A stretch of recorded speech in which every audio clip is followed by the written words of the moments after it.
Zero Malabar സഭയിൽ കർദിനാൾ George ആലഞ്ചേരിക്കെതിരെ വ്യാജരേഖ ചമച്ചവരെ സഭ പുറത്താക്കണം, അല്ലെങ്കിൽ CBI അന്വേഷണം ഏർപ്പെടുത്തണം. ഈ ആവശ്യം സഭാവിശ്വാസികൾ ശക്തമാക്കുന്നു. സീറോ മലബാർ സഭയുടെ മേജർ ആർക്കി എപ്പിസ്കോപ്പൽ അസംബ്ലിയിൽ ആലഞ്ചേരി പിതാവ് നടത്തിയ പ്രസംഗം വിശ്വാസികളെ സത്യം പുറത്തു വരാൻ പ്രേരിപ്പിക്കുന്ന ഒന്നാണ്.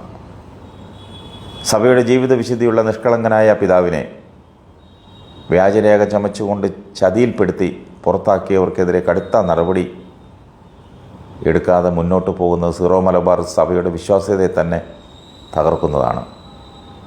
വലിയൊരു ഗൂഢാലോചനയുടെ ഇരയാണ് കർദിനാൾ ജോർജ് ആലഞ്ചേരി.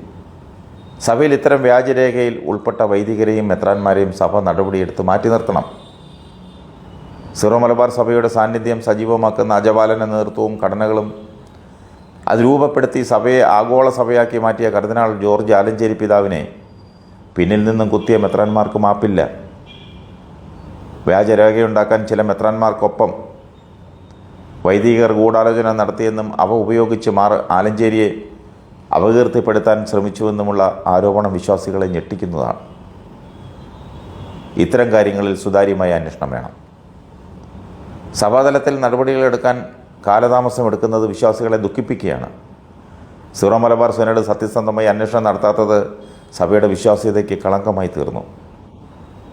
സഭാ നടപടികളില്ലെങ്കിൽ വ്യാജരേഖ കേസിൽ സുതാര്യമായ CBI അന്വേഷണം തന്നെ നടത്തണം.